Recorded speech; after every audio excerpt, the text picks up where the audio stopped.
What's up, you guys? My name is Jessie. I'm an intuitive reader. This is going to be for the Intimate Secrets channel.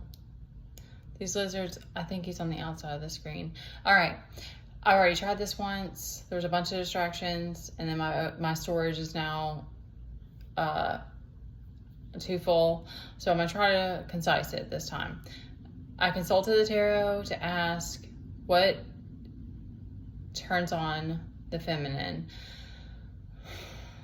More distractions. What lights her fire? What gets her going? Okay. Some of this is toxic. We're going to talk about it. All right. So, okay. They're drawing me again to the Two of Swords. So the Two of Swords is a focal point here, which is that keeping your boundaries up. It's giving you a very strong aura is what they're giving me. And so like, this is that mix of like dealing with projections and people hating you or not understanding you or committed to misunderstanding you. And also I'm trying to do this with my kid in the background, y'all. He's always here. And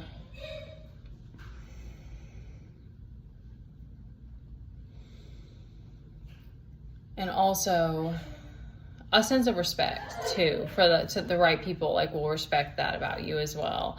So that gives you the ability to do this kind of like this. It's like you have this knowing. It allows you to follow your intuition and your knowing. So it's like you have that knowing, but it's hard to like convey that to people. And also like when you're dealing with projections, or if you're overwhelmed, or you're putting your sword up, it's like a lot of people don't understand it, or they're just like they're adapted. They only want to see that Eve archetype where you're like sweet and pleasing everybody.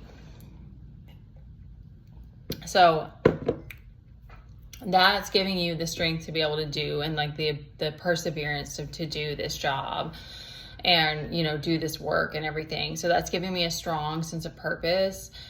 And then beside that, we have the Two of Cups reversed and the Three of Swords reversed. So it's like what they gave me about that is that it's like this Two of Cups reversed is like the rift in the divine, in the union, and the union of energies within you. So it's like you're choosing this path where you're choosing courage to like face that and to heal it. So that drives you though. That gives you a sense of like, because I thought it was like with your person, but that's not what they gave me. It's not about that like rift with your person.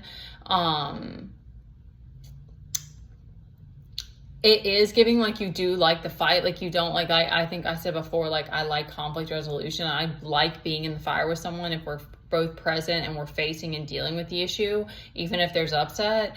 But so it's like you might like the fight, you like that fire, you like that fight a little bit, but it's more of like you have this desire to heal and mend it. And also facing, you know, this pain from the heart is giving me like, you know, that's where you derive so much wisdom and so much strength and power. So it's like that's kind of what's giving me that, like, even though you've had to have these deep pains from like betrayals and like difficult relationships and stuff, that's given you this wisdom and this knowledge and guidance and ability to serve too, and like this courage and stuff like that. There's been a lot that has kind of come with that's given you like fuel for your purpose. We'll come back to this addiction with the money, because that one's interesting.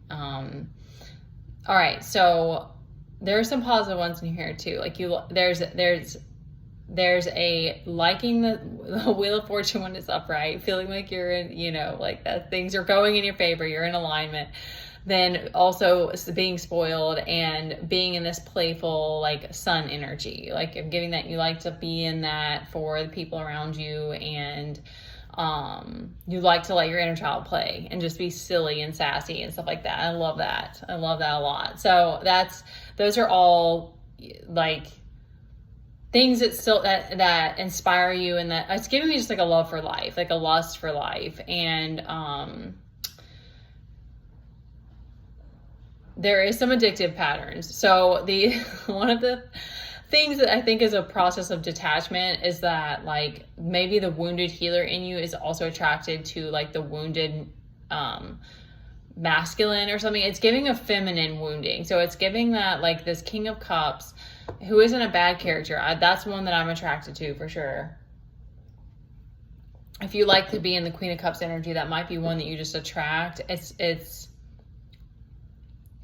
that the mystery of him, I think, maybe is attractive. He struggles to communicate his emotions, so like that's why the King of Swords is the King of Swords and the King of Wands. The King of Wands, I think, is my biggest match because all that fiery energy. But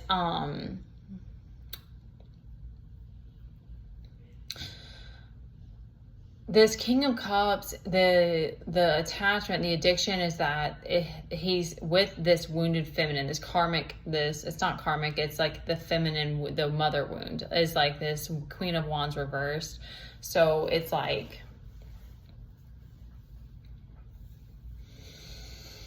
witchy, like the witch wound. Okay, there's another lizard. What are they doing? I have to go see if they're okay. They got in there, so I guess I know how to get out. They're giving me that, like, okay. Now they're giving more information. So a lot of the projections that you get, I think, are pertaining to this, because that Queen of Wands upright is kind of witchy, and she gets a lot of like flack for being she just has a lot of self-assuredness and confidence, and like even that within this path, like there's a mix of like people wanting to humble you, but also it's like you're already mostly humble, but you know it's tricky with the sexual energy and being in a physical world. Anyway, we could debate about that, keep going, but like